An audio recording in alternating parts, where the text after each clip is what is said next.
Most people who are abused do not go to authorities about it, and I'm going to make a video talking about why. The first reason is that people are hardly ever abused by strangers. It does happen, but a lot of the time abuse happens from people who are close to you. So it's usually either a family member, somebody who's so close to your family that it might as well be a family member, or it's a partner of some type. So you're being abused by somebody who's close to you and you have a trauma bond with them, and sometimes you even love them, and so you want to protect this person. You don't want this person to get hurt, and because of intermittent reinforcement, you end up protecting them. Another common reason is that people fear for their safety because abusers often will say, if you tell, I'll do ABC to you. And because people are often not believed or they don't have enough evidence for anything to happen, telling only leads to the abuser getting mad that you told and then amping up the abuse. Which brings me to my third point of not being believed. A lot of the time people are not believed because they don't have enough evidence, because not everybody can get a kit done right after SA happens, for example, or they just lack enough evidence or are not believed due to being a woman or just circumstances, and so a lot of people don't tell because they're scared that people are not going to believe them. Another reason is that it can be really traumatizing. For example, I never told the police what happened to me until somebody else went with evidence without my knowledge or asking me if it was okay. They went to the police with evidence, and then that led to a whole entire investigation with FBI agents and police officers walking around with nude photos of me that were taken without my consent on their phone just for everybody to see. I got interrogated with a bunch of questions by both FBI agents and police officers.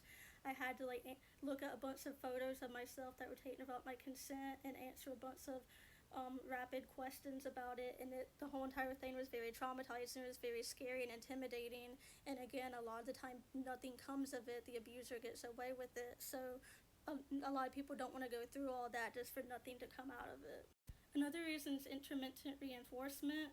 A lot of the time abusers are not always bad. Sometimes they'll be very nice to you and very loving to you, and to the outside society they might seem like very good people. Other people who know them might think that they're a really nice person, and so because of the intermittent reinforcement and because of the reputation that they have, it can be very confusing and gaslighting to be like, oh, this person is very abusive to me sometimes, but then other times they're very nice, and so it makes you really doubt yourself.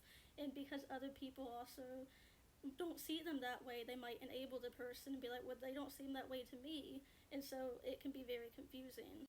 Another reason that people don't go to the authorities is because, not always, but sometimes the police can be in on what's happening. For example, in human trafficking cases, there is the rare chance that the police officers might be in on it. It's not uncommon for DV victims to go to the police, and the police end up actually further abusing the person who has been through domestic violence, and so the police can sometimes take advantage of abuse victims. There's a lot more reasons, but the last reason I'll mention is not everybody who's being abused realizes that they're being abused. In fact, I think it's more common for them to not realize it. For example, when somebody's a child, they might not realize what's going on because of the fact that they're a child, and that's normal to them. It's what's been taught their whole entire life, possibly. So they might not realize that what's going on is abuse. They might think that's normal and just part of love. And the same can be true for an adult. Sometimes that's all the person's ever known because they had a bad family life, and so as an adult they don't realize that what's happening to them is abuse. They might excuse it away with oh, the person just gets drunk sometimes, they just have a bad temper and get very angry. They might excuse it away with a bunch of excuses, but they don't always realize that what's happening is abuse. They might think that they deserve it and think that it's just normal.